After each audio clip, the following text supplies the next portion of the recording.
8 years ago, a 33-year-old woman vanished from her bedroom in Silverton, Colorado, a mountain town where most doors were locked more out of habit than fear. It happened at night, in the thin hours before dawn, inside a rented house that backed up to dark timber and the steady hush of the Animas River. At first, police leaned toward benign explanations. A voluntary departure, a sudden decision to leave town, maybe a hiking accident that hadn't yet revealed itself. But there was one person who never accepted that theory, not even for a moment, and their certainty would linger long after the town's initial urgency faded. The woman was Imogen Owen, an architect who had come to Silverton in early 2018 to clear her mind after years of dense urban living. She was methodical, careful, and known for planning her routes twice before taking them once. Friends described her as independent without being reckless, adventurous without being impulsive. She kept lists. She left notes. She did not vanish without explanation. In the present day, 2026, her disappearance is labeled a cold case, one of dozens stored in a climate-controlled room far from the mountains where it began. For nearly 7 years, nothing about the case moved forward in any meaningful way. Then, quietly, through a routine modern process that had nothing to do with crime or memory, something from that long-ago night surfaced. A biological trace, collected and stored when technology could not yet speak for it, collided with a system that now could. The result would force investigators to reopen a file that most believed would never be touched again. Before Silverton knew Imogen Owen as a missing woman, it knew her as a presence.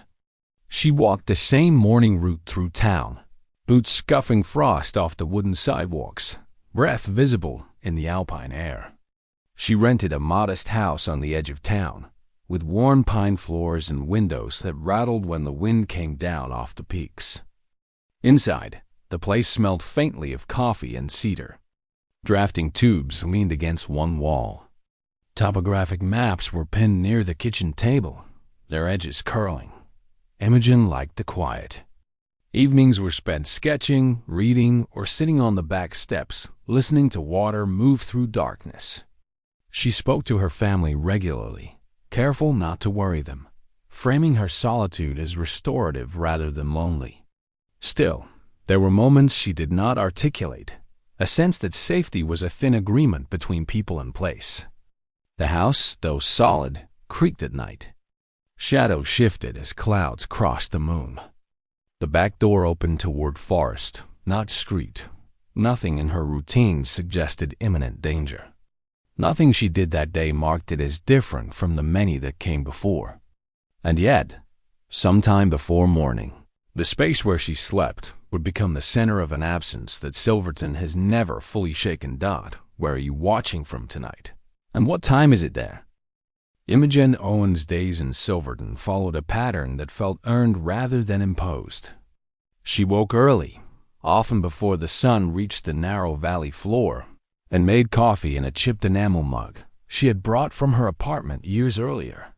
Mornings were quiet enough that she could hear the building breath of the house itself, wood contracting in the cold, the faint whistle of wind through seams that had been patched more than once. After breakfast, she reviewed drawings or notes from ongoing projects back in Denver, then layered up and walked into town. The house she rented sat just beyond the densest cluster of homes, close enough to see porch lights flick on at dusk, far enough that the night felt unclaimed. It was a single-story structure with a shallow back porch, a narrow bedroom, and windows that looked directly into trees. The bedroom was small but orderly. A low bed pressed against the wall, a reading lamp on the knit stand, a chair draped with clothes she planned to wear again. The window there did not lock properly, a detail noted once and then set aside. Imogen lived alone, but she was not isolated. She spoke frequently with her older brother, who worried quietly about her being so far from family. Their conversations were gentle negotiations between independence and concern. She reassured him with specifics. The town was small, The people were friendly. She knew her neighbors by sight, if not by name. She mentioned a local grocer who always asked about the weather in the passes, and the couple down the road who shoveled snow from the sidewalk. Without being asked, there were others who passed through her orbit more briefly. A handyman who repaired a loose hinge on the back door. A delivery driver who left packages on the porch when she wasn't home. Hikers who asked for directions at the trailhead nearby. None of them lingered long enough to seem important, but each learned something small. When she was usually home, which lights stayed on late, that the back of the house faced woods rather than neighbors thought in Silverton, routines bred comfort. People left doors unlocked during the day. Porch lamps burned low at night, more symbolic than practical. Imogen adopted these habits without thinking much about them. The mountains created a sense of enclosure, as if danger could not easily find its way in. On the evening before she disappeared, Imogen cooked a simple meal and cleaned the kitchen methodically, wiping down counters until they shone in the dim overhead light. Outside, the temperature dropped quickly. A breeze carried the scent of pine and damp earth through the open window before she closed it against the cold. She checked her phone, set it on the nightstand, and turned off the main light. The house settled around her as she went to bed. From the outside, it looked like every other quiet home at the edge of town, holding its warmth against the dark. Nothing in those final hours suggested that the rhythm she relied on would be broken before morning. The last day of Imogen Owen's life, as anyone knew, it began without ceremony. On the morning of March 14, 2018, she woke to pale light spilling across the floorboards and the distant sound of a freight train moving slowly through the valley. She made coffee, reviewed a set of drawings she had been refining, and stepped outside briefly to feel the weather. Snow still clung to shaded ground, but the air carried the promise of thaw. By midday, she walked into town, exchanged nods with people who recognized her face, and returned home before dusk. That evening unfolded with the same quiet order that defined most of her time in Silverton. She prepared dinner, ate alone at the kitchen table, and cleaned up immediately, as if unfinished tasks might weigh on her otherwise. As night came on, the temperature dropped sharply.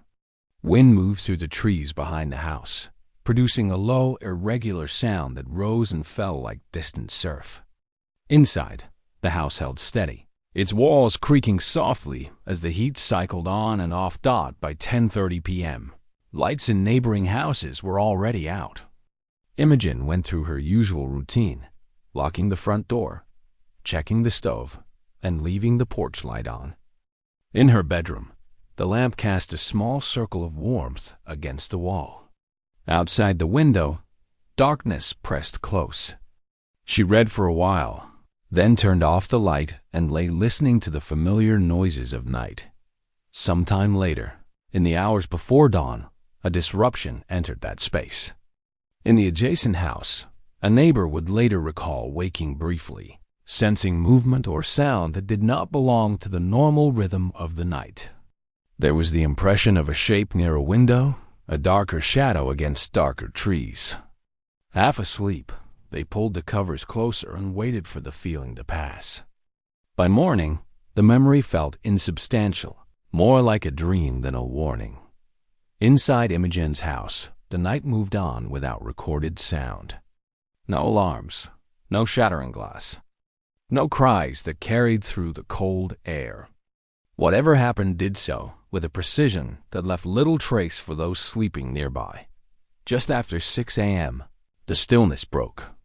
A friend in Denver tried calling Imogen and reached voicemail. That was not unusual. What followed was, by mid-morning, concern escalated as calls went unanswered. When a local acquaintance stopped by the house to check on her, the door was locked, the porch light still on though the sun had risen. Inside, the bed was empty. Her phone lay on the nightstand. Her boots were by the door. The realization spread quickly, from confusion to dread. A search of the house turned up nothing out of place. nothing missing except Imogen herself. Outside, frost still traced the ground, preserving impressions that would soon matter. And if stories like this keep you pulled in, make sure you're subscribed so you never miss what comes next. As the morning wore on, someone dialed the sheriff's office. Minutes later, the sound of a siren cut through the quiet town, growing louder as it approached the house at the edge of the trees.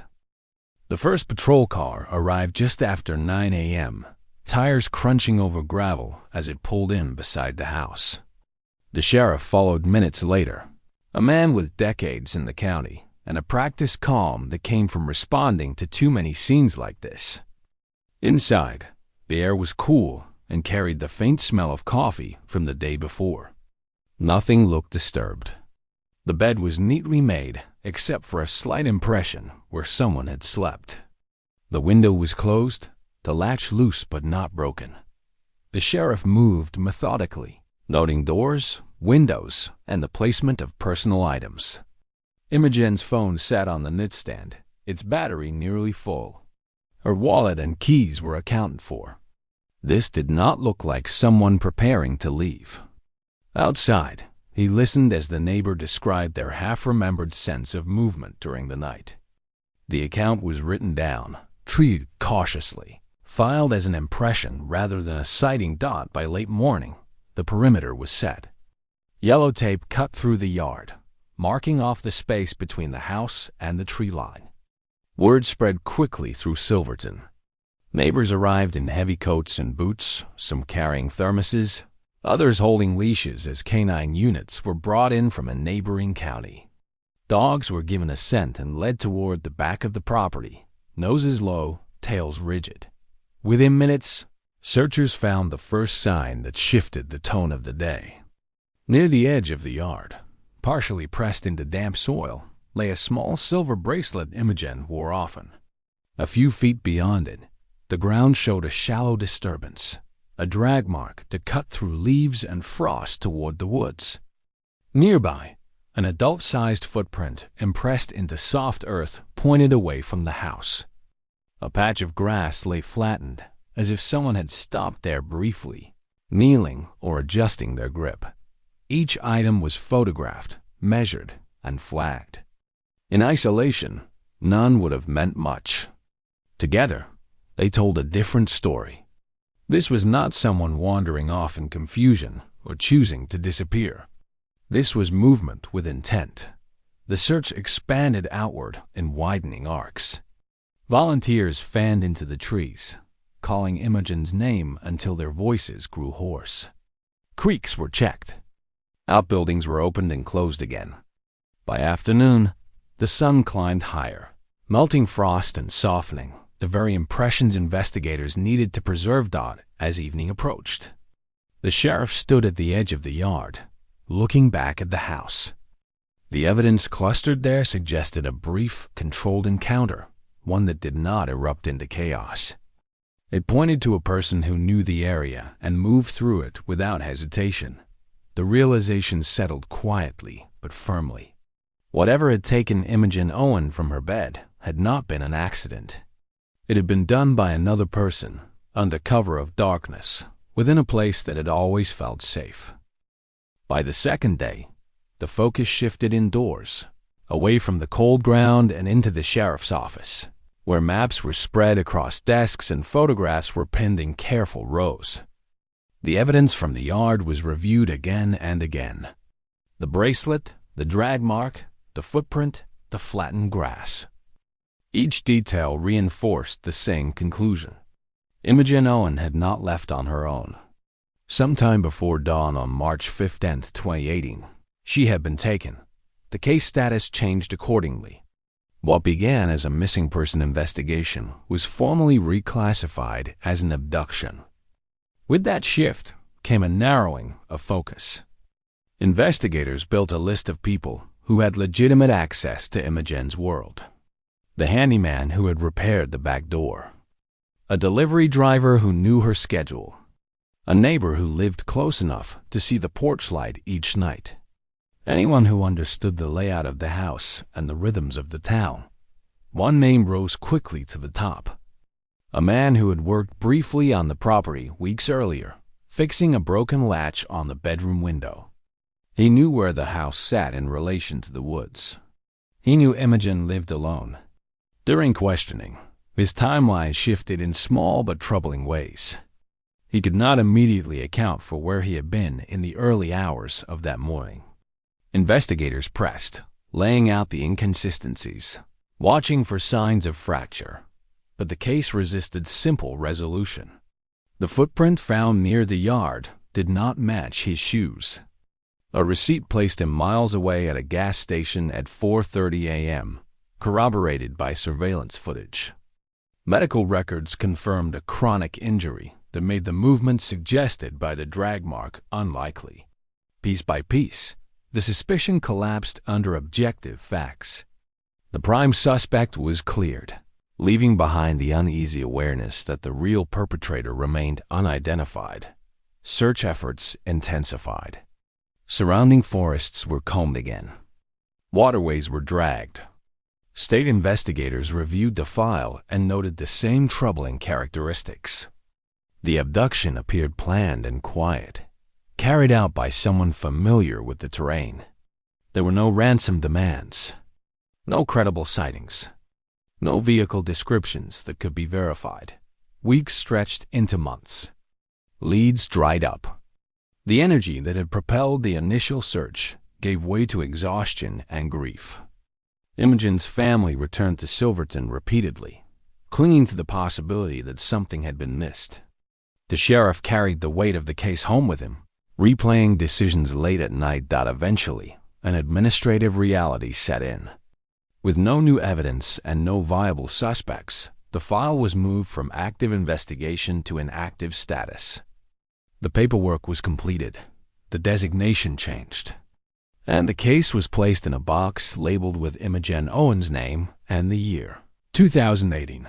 If you want to know what investigators uncovered next, go ahead and like this video. The box slid onto a metal shelf in a storage room lined with hundreds of others, each one holding a story that had stalled in time. Years passed in Silverton with the quiet indifference of seasons repeating themselves. Snow fell, melted, and fell again. Storefronts changed hands. New deputies rotated through the sheriff's office, learning the town's geography without ever walking the ground where Imogen Owen had vanished.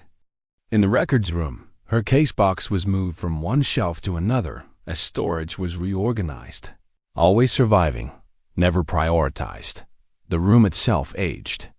A roof leak one spring forced a hurried relocation of files. Cardboard softened, labels blurred. For a brief period, older cases were reviewed for possible destruction to make space for digital records. Imogen's file was spared almost by chance, retained because of the physical evidence sealed inside and the unresolved designation written across its face. It remained intact, a thin defense against forgetting. Outside the station, life continued unevenly for those who had loved her. Imogen's brother marked each birthday with a quiet ritual, lighting a candle and letting it burn down completely. Her parents aged visibly in photographs sent through the mail, their faces carrying the strain of not knowing whether to grieve or hope. The sheriff who had led the original investigation retired, carrying with him a private inventory of unsolved cases. Imogen's disappearance was the one he returned to most often, wondering if a different question or a longer search might have changed the outcome. The town spoke of her less frequently as time wore on. Newcomers did not recognize her name. For those who remained, the memory settled into something duller but no less painful. A sense of unfinished business that surfaced in quiet moments.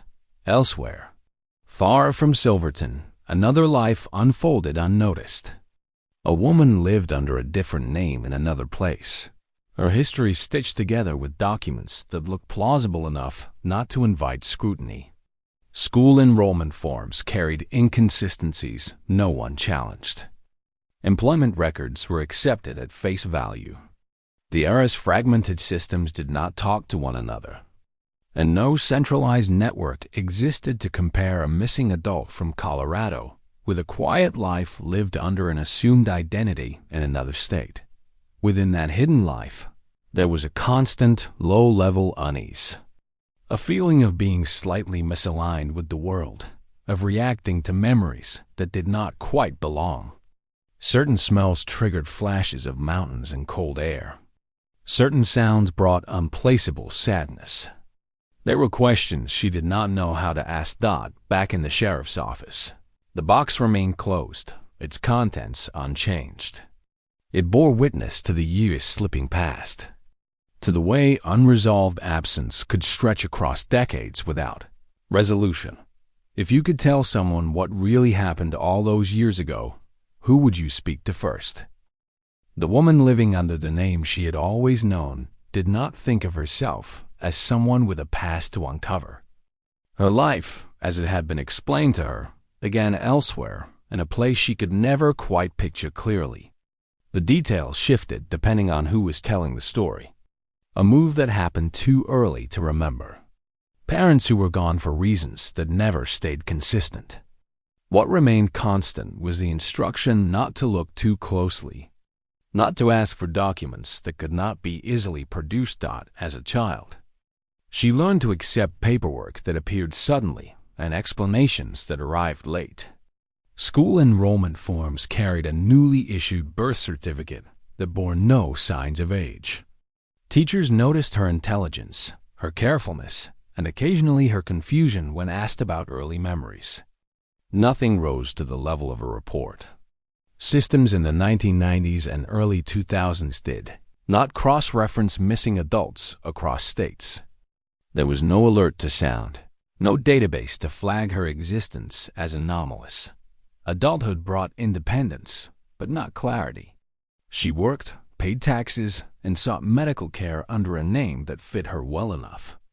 Still, there was a chronic sense of displacement, a feeling that her reflection did not fully match the story she had been told. Dreams returned again and again of a small bedroom, pine floors, and cold air moving through trees. She woke from them unsettled, unable to explain why grief followed her into the morning. The person who had controlled the narrative of her life aged and eventually died, leaving behind a modest estate and a series of legal requirements. In 2025, as part of settling those affairs, she was instructed to submit fingerprints and a DNA sample to establish identity for inheritance documentation. It was routine, bureaucratic, and emotionally unremarkable. She complied without hesitation. The samples entered a modern system designed to do what earlier generations could not. Fingerprints were scanned into a state database. DNA was processed and compared against national records. Within minutes, an alert was generated. The pattern matched a biological trace collected from a crime scene in Colorado in March 2018. At a desk hundreds of miles away, a cold case investigator saw the notification appear on the screen. The case number was old. The name attached to it was familiar in the way unresolved files tend to be. Imogen Owen. Missing. Abduction suspected. No body. No suspect. The system did not speculate. It simply connected data that had waited years to be understood. A fingerprint lifted from a bedroom window frame. A partial DNA sample preserved in an evidence bag. A match strong enough to override coincidence. The investigator requested the box from storage and opened it. For the first time in years. Inside were the photographs, the notes, the bracelet sealed in plastic. The past and present aligned with sudden clarity. Somewhere, a woman went about her day unaware that the identity she had lived under for decades had just been pierced. The truth, delayed but intact, was moving toward her. The cold case investigator approached Imogen Owen's file with the discipline that comes from working stories frozen in time. The box was carried from storage into a small office lit by fluorescent panels that hummed faintly overhead. Inside, everything smelled of paper and old tape. Nothing had been altered since it was sealed. That was the point. Preservation, even without understanding, had kept the past intact. Every item was logged again. Photographs of the bedroom, the yard, the flattened grass. The bracelet. The partial print lifted from the window frame. The trace biological material collected from fabric near the bed, stored long before its value was fully understood. What once felt fragmentary now read like a map waiting for modern tools. The evidence was sent to contemporary labs. Soil embedded in the drag mark was analyzed and compared against samples from properties associated with one adult who had lived near Silverton in 2018. A person connected to Imogen's temporary stay through a mundane, trusted role. Mineral composition and organic markers aligned. The ground where Imogen had been taken matched soil later found on that person's vehicle and footwear from the same era. Preserved in unrelated records. Shoe tread analysis narrowed the footprint to a specific work boot model, commonly worn in a particular trade. Employment records placed the same adult in that line of work, locally, during the months surrounding the disappearance. Digitized utility and tax records confirmed residence within walking distance of Imogen's house at the time, with unexplained absences in the days immediately following. March 15, 2018. Timelines were overlaid on a screen. Imogen's last confirmed movements. The adult's work schedule.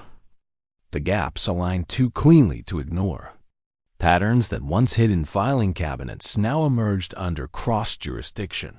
Databases and mapping software dot at the same time. The biometric match was re-examined. The fingerprints and DNA did not point to the abductor. They pointed to the victim.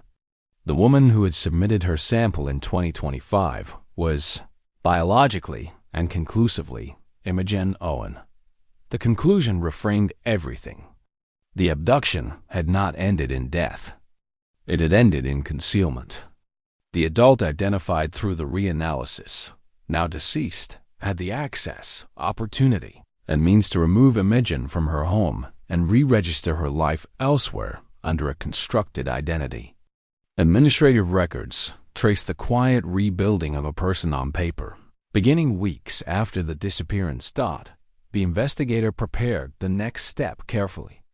The task was no longer just to name an offender.